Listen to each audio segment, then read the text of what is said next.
Hey, it's me, ezzB, and I just noticed that there is a developer's note about World Arena improvement. I haven't looked at this notice yet, so we'll be going through it together. Greetings from the dev team. We're back with another dev note for 2020 to talk about World Arena improvements that will take place in 2021. I'll walk you through more info below. Victory point deduction rule modification. The amount of victory points that decreases due to losing when your grade is fighter or below will be eased. Okay. So, the victory point system, according to the match results for summoners with fighter 2 or below, will be changed. This will be applied only on the victory points that are decreasing due to losing and not the victory points that increase from winning. Okay, so you still get the same amount of points if you win, but if you lose, then you will get less. You will lose less points. So if you're fighter 3 and you lose, you'll lose 15 points. But if you're fighter 2, you only lose 13. If you're fighter 1, you'll lose 10. If you're challenger 3, you'll lose 8. Challenger 2, you'll lose 6. Challenger 1, you'll lose 4. So this is pretty straightforward. Like, I'm not really sure what this does, right? So, I mean, functionally, what it will mean is that when you lose, you're less likely to drop down your rank. So I think all that it will do is sort of push people up a level or keep them at a higher level. So it will be easier, for instance, to be fighter 1, fighter 2, and pretty difficult to get to challenger 1. Yeah, so, but I don't know, I mean, I guess maybe then they think that will make more people play. Like if you were stuck in challenger 3 and now you're getting into fighter 1, don't really see how that changes anything for anyone. I'm really confused, actually. I don't know what the purpose is or how it, like, to me it doesn't do anything. I also don't really see how it changes anything to do with the bots. I mean, maybe it pushes the bots up a little bit higher as well, but I think if you were facing bots before, you're probably still going to be facing bots. It's not like it'll have pushed the bots to a higher rank where you won't have to face them anymore. And maybe there just isn't anything that they can do against the bots because they have no way to track them. But that's not true, right? They could at least manually, right? People could send in evidence of bot accounts, and then they certainly could go back and track those player logs and see, you know, what times those things are happening, and then ban them. Yeah, what does this do? To me, this does nothing. I mean, I'm in that fighter range, so, you know, potentially that might help me get from, you know, fighter 1 to fighter 2, but yeah, I mean, we'll have to see what happens in the actual, in practice, what this means. But from my perspective, it doesn't do anything. If anything, I think it's just going to lead to more clumping, not less. And it's almost sort of the opposite of what I was saying, where I actually think that we should have more ranks or different ranks. It does look like there is new rewards. So starting in World Arena Season 16, new achievements will be added where you can earn medals through the World Arena. Win the World Arena n number of times. Yeah, you get medals, which is fine, and then we all know that we can use the medals to buy things in the shop. This actually, I think, does make sense. It's another reason to play. You get rewards. Win in World Arena, that makes sense. Defeat enemy monsters, that makes sense. And that one I think is a really good one because that way, as you're progressing, it gives you a little bit of a reward to try to hit that isn't winning, right? So even if you lose, but you killed 1, 2, 3 of the enemy units, then at least, you might get some medals out of it. Win with one ally monster survived.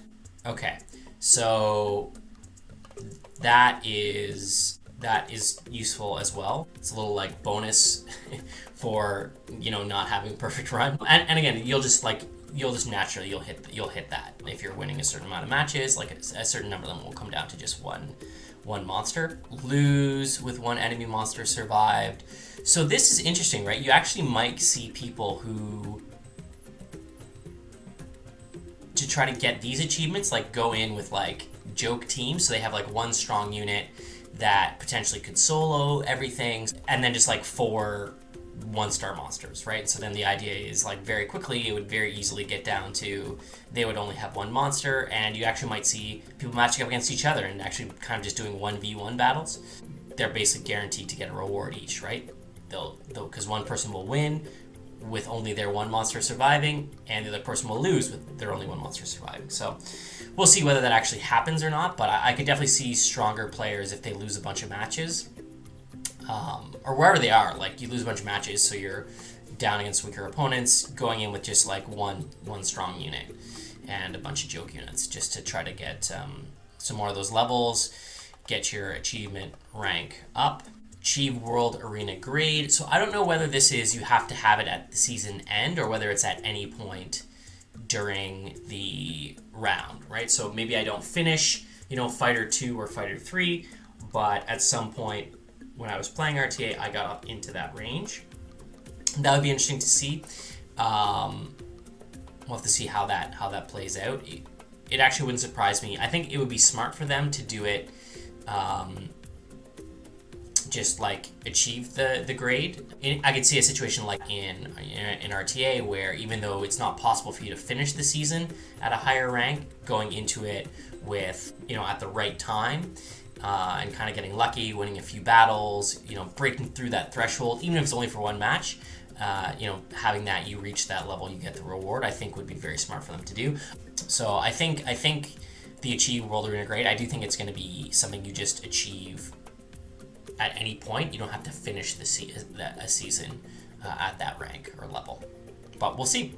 So I'm guessing that, so this is per season. So this is really, really interesting. So this means every level. So this is great. So so it would have to be something that you just achieve it. Okay, so right away, basically just for I think if you just play, you can get up into Challenger 3. And so I guess that's also where the nerfing the amount of points that you lose comes into play. It's going to be a lot easier for people to get into that Challenger 3 rank. And there really isn't, it's interesting that they haven't subdivided these. Like if you're a Guardian, whatever level, whether you're G3 or G1, it's still the same reward medals. And if you are, although this is going to be based on the level you get to, right? 10, right? Is there 10 here? Yeah. Okay, so I guess so if you're Fighter 1, you get 100, but if you're Fighter 2, you will have gotten, actually I guess if you're Fighter 1, you will have gotten 150. And if you're Fighter 2, it would be 250, Fighter 3, 350, and then Conqueror, I guess 470, 590, 710. So, yeah, actually, I guess that does make sense because you get the rewards that are below it, I think. We'll have to see, but that's what it seems like to me. You can complete the achievement, get rewards by achieving the grade anytime during the season. Oh, okay, so there we go. It says it right there, right? Meaning you don't have to finish the season with the grade. Okay, perfect, right? So, I guess I just maybe should have read the fine print before rambling on, but yeah, so that is good. That is smart. Sorry, I'm talking so much. I gotta drink my tea. Okay, so here finally is actually some things that are going to make it worthwhile, right? So I don't think they really did anything meaningful with the point system other than make it, I think, fairly easy for if you play to get to Challenger 3, and where they are hoping to bribe people into playing is the rewards. So already you're going to get cumulative of these points. So like Guardian 3 is going to get 450 plus 360 plus 350. So I'm not going to do that math in my head, but I don't know, we'll say like 1,000 points. 1, 2, 3, 4, 5, 6, 7, 8, 9, 10, 11, 1,160. Something like that. Yeah, 1,160 roughly points for that. And then plus you're going to get these medals for wherever you finish. So yeah, just for beginner you're going to get 100. If you get, yeah, so then G3 is going to get an extra like 700. So you're going to get, your G3, you're going to get like basically 2,000 points. And if you're, fighter, you're going to get, so, fighter, let's say fighter 2, maybe the rank that I'll try to aim for the next round. So then you're going to get 350 plus 250. So you're going to get like 700 points. So not bad. That's not bad. All right, so where are we here? New season closing rewards. Existing season rewards remain the same, but medals will be given in addition to them. I'm not familiar off the top of my head what the current season rewards are. Okay, so new items. So legendary summon piece, LD summoning piece, legendary root box. This matters. This matters. I think that this is probably the biggest thing, the biggest change that they have made that will actually get people to play RTA. Is these rewards, right? What do people want in the game? You want runes and you want LD sparks, right? Like that's what we're all playing for at this point. If you're newer to the game, like sure, legendary summoning piece, it's not bad. But I think for most players who played a long time, we pretty much have all Nat 4s. Legendary summoning piece. And then rune box. So I would say for like 99, no, actually I would say for 100% of players that the thing that you should be getting is the legendary rune box. It is the most likely thing that's going to help your account. Schmonsters, runes are where it's at. So I would go max out all the rune boxes that you can get first, and then do LD summoning pieces, and then do legendary pieces afterwards. That is probably going to be difficult to do for most people, I think, because already the rune box themselves are 500. But if you think about it, that's somewhat doable, right? If you can get into, I think even Fighter 1, that gets you 300 at the end of the month, and then Fighter 1 is also going to get you another 150, so there's 450 there, right? And you also get medals for participating and wins and whatever. So I think that there's no reason why you shouldn't try and get your legendary rune boxes. This is also, I guess, kind of good that they're cutting the cost in half, but to be honest, you shouldn't be spending your medals on mystical scrolls or attribute scrolls anyway. You should be maxing out all of these things first, and then even then I'd say like save up and buy yourself something cool, like a new Elliot costume or something like that. Okay, so they're doing another random test league. So we're gonna have the 20-star league that we're in right now, which I actually haven't done a single battle in, a ranking battle or anything. Yeah, definitely do your placement battles at least for the normal battle special league to get some practice in, and then at the very least do your placement wings for 16 season. I think altogether, I think this is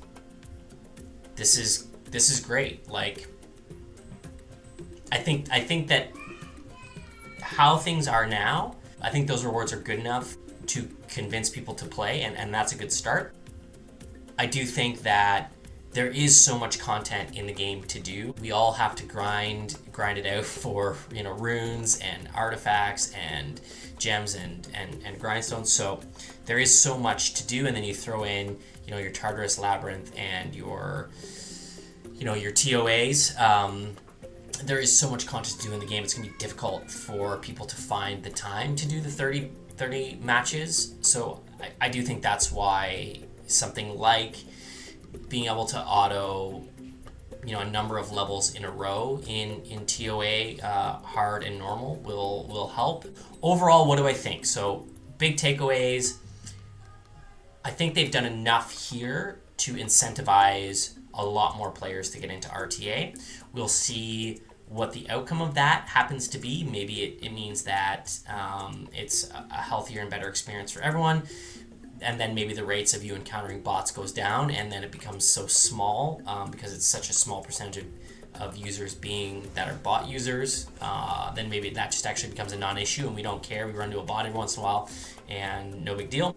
But I'm not going to say it's, you know, fixed entirely. I do think that they need to do something different in terms of the ranking systems themselves to help people differentiate different ranks or sub-ranks, to help people feel good about being in a lower rank than they are in the arena, because I do think that that is a psychological barrier that stops people from feeling great about it. Although I could be wrong, please let me know in the comments. But yeah, overall, I think that they have done enough to make it worthwhile to play more World Arena. I know I'm going to play some more World Arena, so I'll maybe do some World Arena content.